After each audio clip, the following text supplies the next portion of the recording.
Votre journal spécial Afrique, c'est tout de suite. Bienvenue sur Al24 News. Si vous nous rejoignez, place au titre.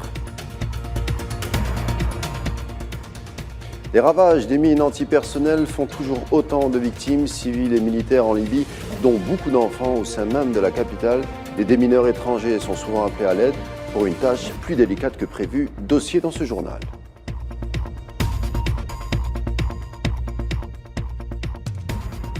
Le sommet de la CEDEAO se donne rendez-vous à Abuja au Nigeria. Lutte contre le terrorisme et monnaie unique, pour ne citer que, au menu des discussions qui s'annoncent plutôt délicates, comme nous le verrons.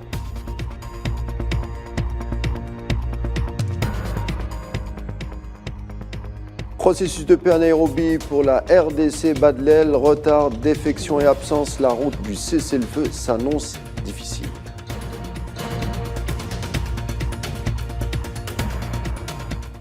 Un dossier pour l'entame de notre édition de ce soir, puisqu'il est question de la Libye, avec une rencontre tant attendue mais reportée entre l'envoyé onusien Abdoulaye Bathily avec Aguila Saleh et Khaled El-Masri, respectivement président de la Chambre des représentants et celui du Conseil d'État, rencontre prévue dans la journée à l'ouest du pays, mais ajournée à une date non encore communiquée et pour des raisons, semble-t-il, logistiques. Restons encore en Libye puisque nous vous proposons dans le 24 heures Afrique un sujet ayant trait au problème, devrions-nous dire la tragédie des mines en Libye, leur lot d'accidentés. Malgré de nombreuses initiatives de déminage qui deviennent compliquées, il resterait dans le pays plus d'1,5 million de mines antipersonnelles décimées. La plupart d'entre elles seraient situées dans les zones côtières, soit les zones les plus peuplées, avec des victimes toujours plus nombreuses, surtout des enfants. Le récit est de Mohamed Wali Ben Chaban. Le problème des mines antipersonnelles continue de mettre en péril des milliers de vies en Libye. À cause de la guerre, de nombreux Tripolitains se retrouvent dans des conditions très difficiles. L'usage de ces armes interdites représente un vieux fléau dans le pays. L'ancienne colonie italienne avait largement piégé le sol libyen. L'on parle de plus d'1,5 million mines implantées. Gros bémol, la Libye, et ce depuis le temps du guide El-Kadhafi, n'est pas signataire des accords d'Ottawa interdisant l'usage de ces bombes. Depuis le déclenchement de la guerre entre l'Est et l'Ouest, le fléau s'est intensifié. Et sur la question du déminage, l'Union européenne pourrait apporter son soutien au gouvernement libyen. Pendant ce temps, des équipes spécialisées des forces armées turques se sont employées au démantèlement des engins explosifs. Le travail de déminage en Libye a été entamé depuis plusieurs années. D'ailleurs, les normes de lutte contre les mines antipersonnelles ont été élaborées pour améliorer la sécurité et l'efficacité de ces opérations. Le déminage doit d'abord être procédé d'une opération de repérage et d'une cartographie, un procédé lent et coûteux qui pèse dans le temps.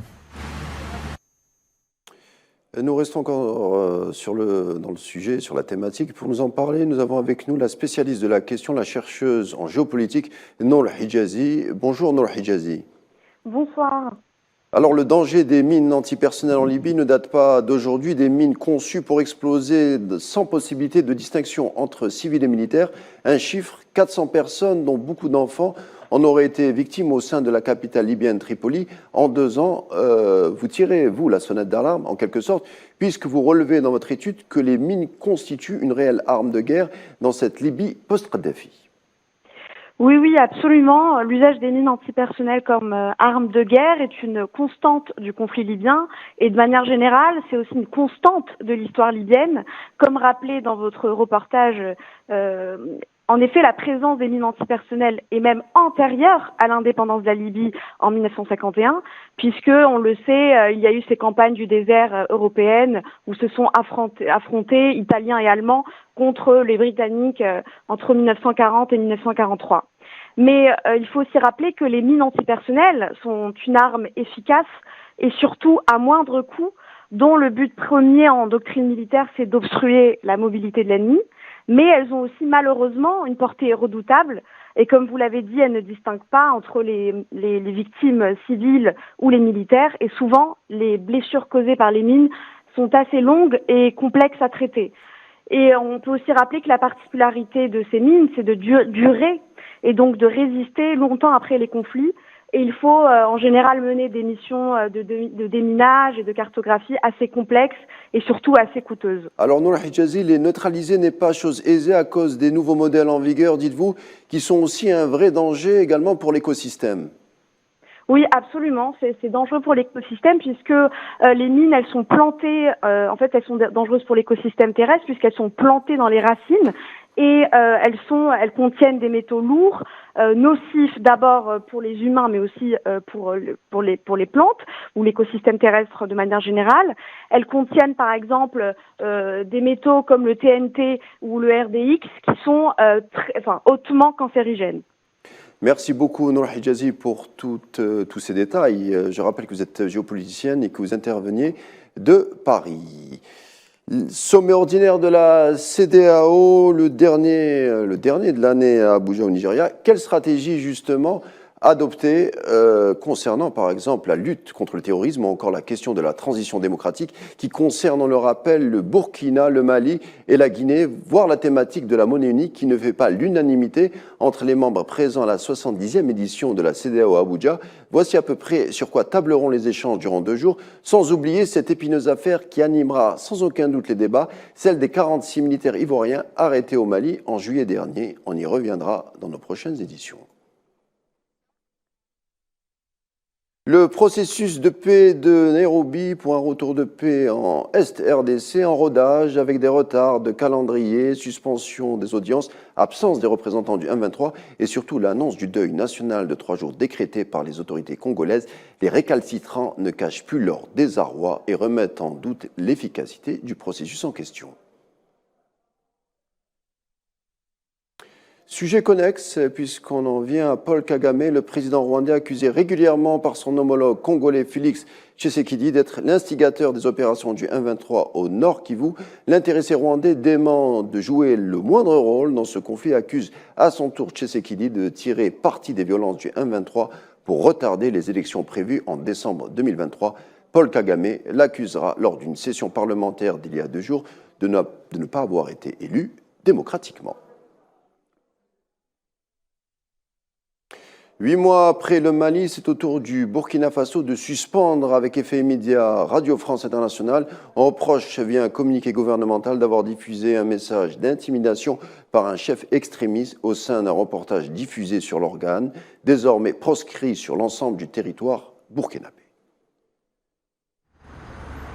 Le gouvernement a décidé de la suspension immédiate jusqu'à nouvel ordre de la diffusion des programmes de Radio France Internationale sur toute l'étendue du territoire national. Dans un reportage diffusé ce samedi 3 décembre 2022, Radio France Internationale RFI se fait le relais d'un message d'intimidation des populations attribué à un chef terroriste.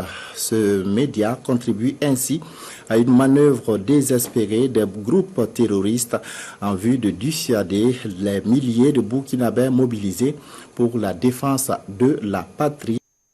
Dernier sujet du jour, Madagascar est en image avec le coup d'envoi des travaux de la première autoroute malgache. Cette autoroute, la première du pays, reliera la capitale Tamatave, où se trouve le centre économique et le plus grand port du pays sur 260 km de long. Le gouvernement malgache espère ainsi réduire le trafic et les émissions de CO2 du pays. La première phase des travaux devrait durer 4 ans et s'achever en 2026, date de fin du mandat présidentiel actuel André Rajoelina.